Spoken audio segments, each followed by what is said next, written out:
Supreme court ने बाबा रामदेव को कड़ी फटकार लगाई। भ्रामक विज्ञापनों को लेकर सुप्रीम कोर्ट हुआ सख्त। बाबा रामदेव, आप समाज सेवा नहीं कर रहे हो। आपने सुप्रीम कोर्ट में झूठ क्यों बोला? बाबा रामदेव जी, सुप्रीम कोर्ट में झूठ क्यों बोला आपने?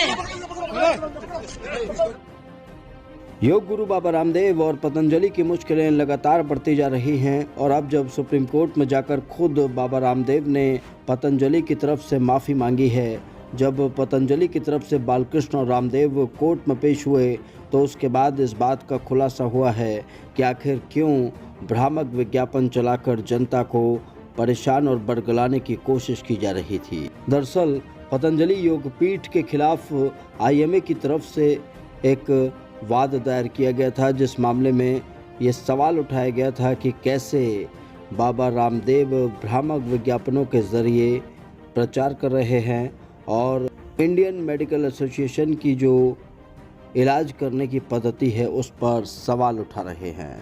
इसी के बाद अब सुप्रीम कोर्ट ने सख्ती दिखाई है और बाबा रामदेव के साथ साथ सरकार से भी ये सवाल पूछ लिया है कि आखिर आप लोग क्यों आंखों को मूंदे बैठे थे, आखिर क्यों सरकार इस पूरे मामले में चुप्पी साधे बैठी थी।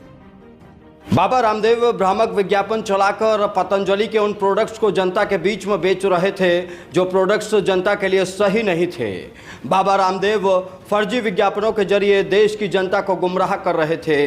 बाबा रामदेव देश की जनता से झूठ बोल रहे थे और अब जब बाबा रामदेव ने सुप्रीम कोर्ट में जाकर माफ़ी मांगी है तो इन तमाम बातों का खुलासा हो पाया है। आज के दौर में अगर बात की जाए तो पतंजलि का प्रोडक्ट हर कोई इस्तेमाल करता है। कोई पतंजलि का साबुन इस्तेमाल करता है, कोई पतंजलि का टूथपेस्ट इस्तेमाल करने लगा है, कोई पतंजलि की क्रीम इस्तेमाल करने लगा है, तो कोई पतंजलि की आयुर्वेदिक दवाइयों का इस्तेमाल करने लगा है ताकि वो बाबा रामदेव के इस आयुर्वेद के ज़रिए खुद को बेहतर रख पाए और जो देसी वाली बात, स्वदेशी वाली बात सामने आती है उस स्वदेशी वाली बात पर वो अपने आप को भी रख पाए। लेकिन इन सब के बीच जो बड़ी खबर सुप्रीम कोर्ट से आई है, सुप्रीम कोर्ट में जब बाबा रामदेव ने माफ़ी मांगी है तो सुप्रीम कोर्ट ने कह दिया है सिर्फ माफ़ी मांगने से काम नहीं चलेगा। आप प्रेस कॉन्फ्रेंसेस करते हैं, आप के विज्ञापन भ्रामक तरीके से चलाए जाते हैं और सरकार भी कुछ नहीं करती।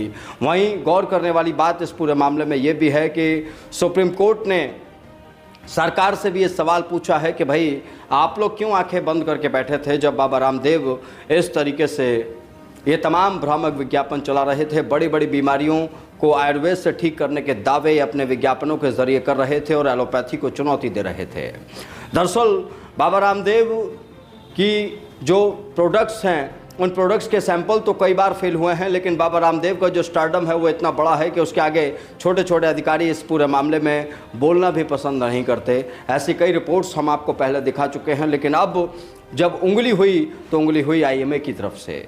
जब बाबा रामदेव कोविड काल के दौरान ये बोल रहे थे कि जो एलोपैथी वाले डॉक्टर्स हैं उनके भरोसे में ना बैठे रहें, यहाँ पर बाबा रामदेव और पतंजलि के प्रोडक्ट्स का इस्तेमाल कर रहे हैं, आप कोरोना से बचे रहेंगे। ऐसे दौर में, इसी दौर को लेकर बाबा रामदेव के खिलाफ एक याचिका आईएमए की तरफ से डाली गई थी और उसी मामले में सुप्रीम कोर्ट सुनवाई कर रहा था। बाबा रामदेव ने सुप्रीम कोर्ट के सामने माफ़ी मांग ली है, लेकिन सवाल है वो देश की जनता से कब माफ़ी मांगेंगे?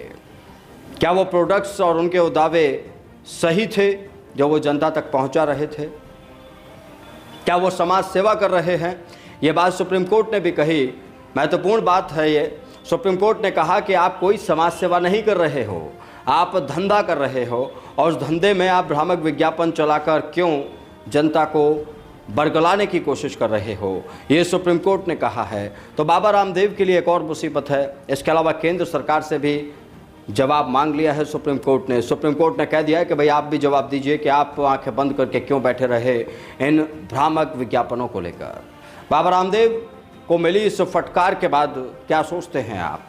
हमें बताइए, क्या सुप्रीम कोर्ट ने यह सही किया है? नमस्कार।